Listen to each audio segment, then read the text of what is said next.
ఓం శ్రీ గురుభ్యో నమః. వాగర్ధావ సంప్రోక్తో వాగర్ధ ప్రతిపత్తే జగతో పితరౌ వందే పార్వతీ పరమేశ్వరం. వ్యాసాయ విష్ణురూపాయ వ్యాసరూపాయ విష్ణవే నమో వై బ్రహ్మణిదే వాసిష్ఠాయ నమో నమః. గురుబ్రహ్మ గురువిష్ణు గురుదేవో మహేశ్వర గురు సాక్షాత్ పరబ్రహ్మ తస్మై శ్రీ గురవే నమః. ఓం శ్రీ మాత్రే నమః.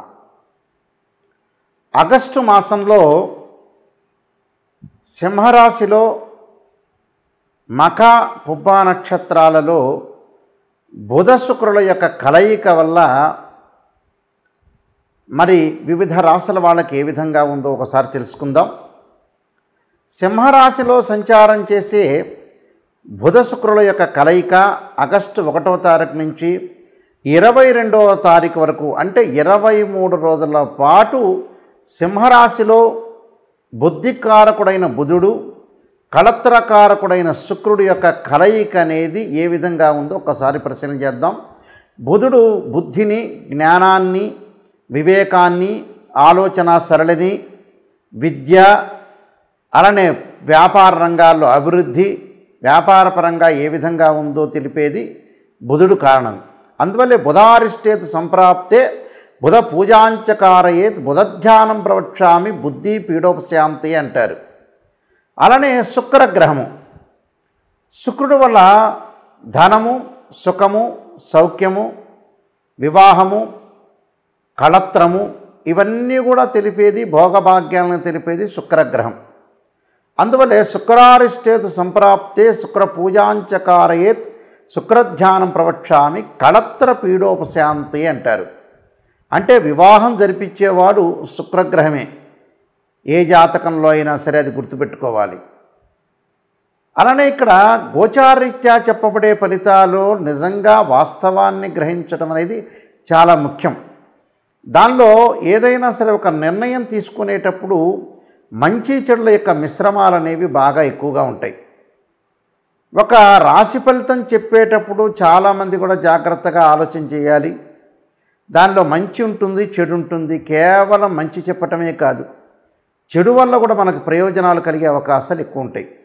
అంటే ఒక ప్రమాదం జరుగుతుంది అని మనం చెప్పేటప్పుడు మనం ఆ ప్రమాదాన్ని నివారించగలగటం అనేది మన చేతుల్లో ఉండే అవకాశం ఉంటుంది.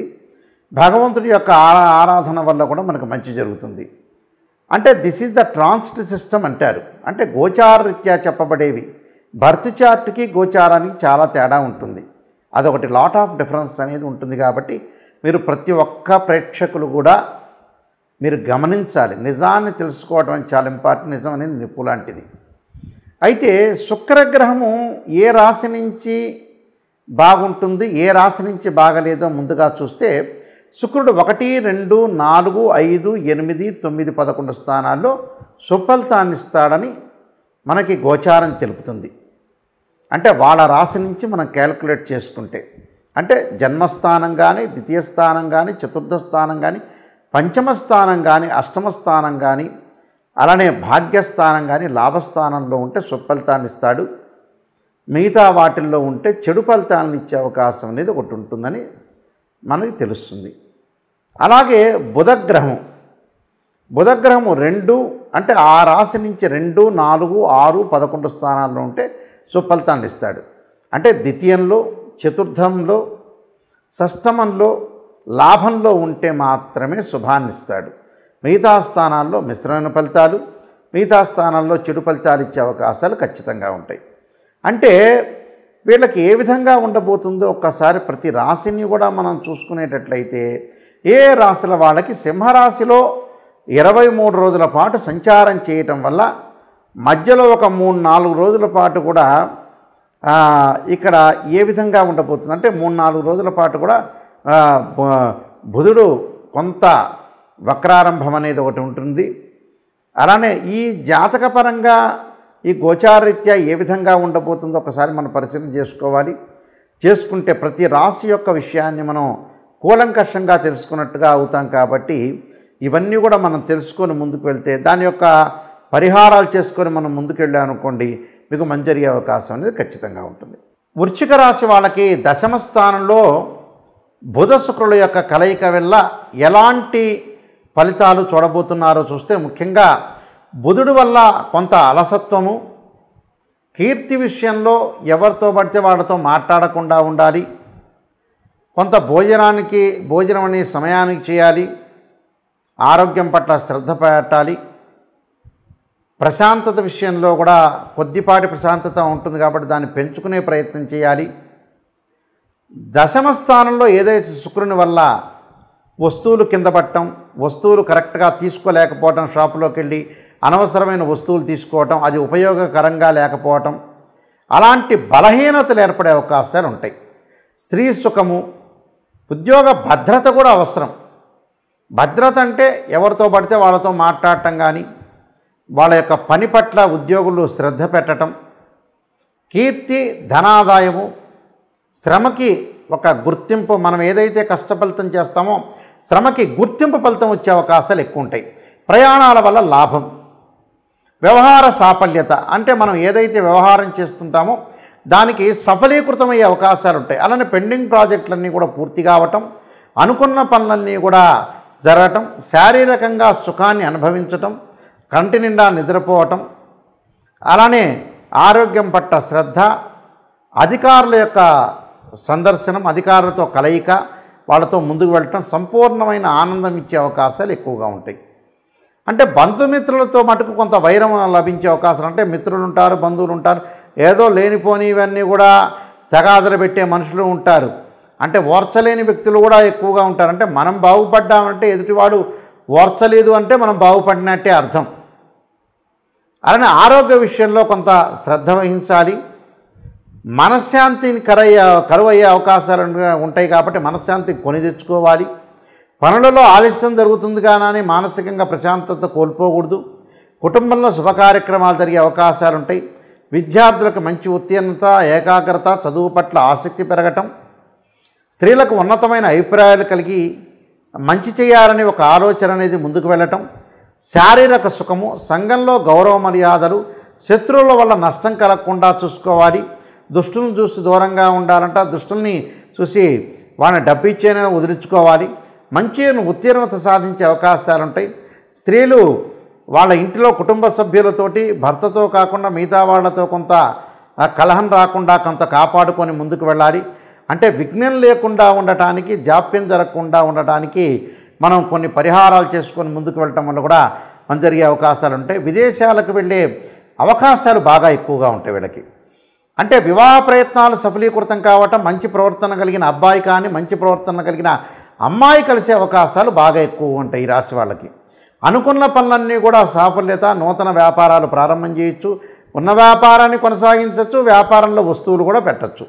ఉద్యోగస్తులకు ప్రమోషన్లు జరిగే అవకాశాలు ఉంటాయి. అధికారుల యొక్క మన్ననలు, అలానే ప్రతి పనిలో కూడా ఆటంకం లేకుండా జరుగుతాయి. అలా సంతానం వల్ల కూడా లాభాలు కలిగే అవకాశాలు ఎక్కువ ఉంటాయి. సంతానం లేని వారికి కూడా సంతానం కలిగే అవకాశాలు ఎక్కువగా ఉంటాయి. నేను చెప్పిన నియమాలన్నీ కూడా పాటించండి, మీకు మంచి సుఫలితాలు జరిగే అవకాశం అనేది ఉంటుంది. అయితే ఈ రాశి వాళ్ళందరూ కూడా నేను చెప్పినట్టుగా కొన్ని ప్రత్యేకంగా శాస్త్రీయ పదంలో ఉండే రెమెడీస్ మాత్రమే పాటించడం ఇప్పుడు కూడా మంచిదే. అశాస్త్రీయంలో ఉండే ఏదైతే రెమెడీస్ వల్ల పెద్దగా అనుకూలంగా ఉండదు. అది ఎలాంటి అనుకూలం చెందుతుందో మనం చాలా జాగ్రత్తగా గమనించి ముందుకు వెళ్ళాలి.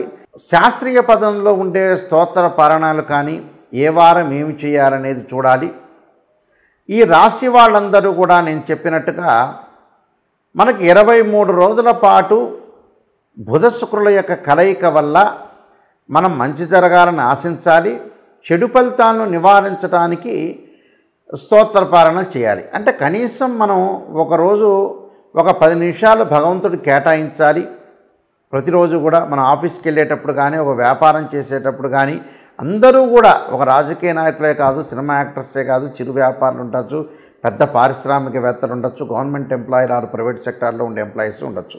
అది ఏ విధంగా చేయాలి? ప్రతిరోజు కూడా మనం చెప్పినట్టుగా అంటే 23 రోజుల కాలంలో సోమవారం రోజున ప్రత్యేకంగా ఆదిశంకరాచార్య విరచితమైన శ్రీ కనకధారా స్తోత్ర పారాయణం చేయాలి. రెండవ సోమవారం అంటే ఆగస్టులోనే రెండవ సోమవారం రోజున ఓం నమఃశివాయ పంచాక్షరి 21 సార్లు కానీ, 27 కానీ, 54 కానీ, 108 సార్లు కానీ చేయటం. ఇంకొక సోమవారం వచ్చే రుద్రగాయత్రి మంత్రాన్ని, తత్పురుషాయ విద్యే మహాదేవాయ ధీమహి తన్నో రుద్ర ప్రచోదయాత్ అనే మంత్రాన్ని అలానే శివకవచ స్తోత్ర పారాయణం చేయటం చాలా మంచిది.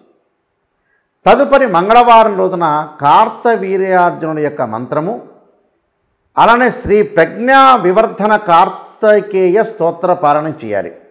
అంటే శ్రీ ప్రజ్ఞా వివర్ధన అంటే కార్తికేయ స్తోత్ర పారాయణం చేయటం మంచిది మంగళవారం పూట. అది ఉదయం చేయొచ్చు, మీకు కుదరకపోతే సాయంత్రం కాలం స్నానం చేసి ప్రదోష కాలంలో కూడా చేయొచ్చు. అలానే బుధవారం రోజున శ్రీ గణేష ద్వాదశనామ స్తోత్ర పారాయణం చేయొచ్చు. అలానే గణపతిని ఆరాధన చేయటం అనేది మంచిది. అంటే వక్రతుండ మహాకాయ కోటి సూర్య సమప్రభ నిర్విఘ్నం కురుమే దేవ సర్వకార్యేషు సర్వదాని మంత్రాన్ని తత్పురుషాయ విద్యే వక్రతుండాయ ధీమే తన్నోదంతి ప్రచోదయాత్ అనేది మంత్రాన్ని చదవండి. ఉదయం పూట కుదరకపోతే సాయంకాలంలో కూడా చదవచ్చు. ఇది బుధవారం రోజున చేయాల్సింది. గురువారం రోజున దత్తాత్రేయ స్వామి యొక్క స్తోత్రాన్ని దత్త కవచాన్ని చదవటం మంచిది. అలానే శుక్రవారం రోజున ప్రాతకాలం కానీ ప్రదోషకాల సమయంలో కానీ శ్రీ గౌరీ దశక స్తోత్ర పారాయణం చేయటం, గౌరీ దేవత ఆరాధన చేయటం, శ్రీ త్రిపుర సుందరి స్తోత్ర పారాయణం చేయటం చాలా మంచిది. ఇది శుక్రవారం రోజున చేయాలి.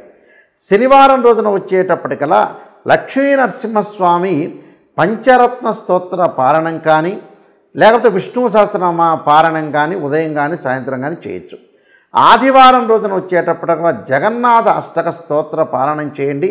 అంటే ప్రతి వారం రోజున కూడా ప్రతిరోజు కూడా ఒక వారంలో సోమవారం ఒకటి, మంగళవారం ఒకటి, బుధవారం ఒకటి, గురువారం ఒకటి, శుక్రవారం, శనివారం, ఆదివారం ప్రతిరోజు కూడా ఒక స్తోత్ర పారాయణం అనేది చేయటం వల్ల మనకి 23 రోజుల కాలంలో చెడు ఫలితాలన్నీ కూడా తగ్గి మంచి ఫలితాలు వచ్చే అవకాశం ఖచ్చితంగా ఉంటుంది. కాబట్టి అది ప్రాతకాలం కానీ సాయంకాలం కానీ చేయొచ్చు.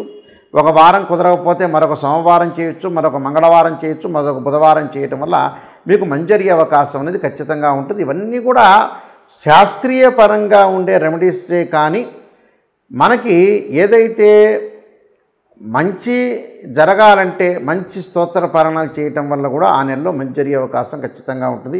ఈ నియమాలన్నీ కూడా పాటించి మీరు ముందుకు వెళ్ళండి. మీకు మంచి జరిగే అవకాశం తప్పకుండా ఉండాలని ఆశిస్తూ సర్వే జనా సుఖినో భవంతు.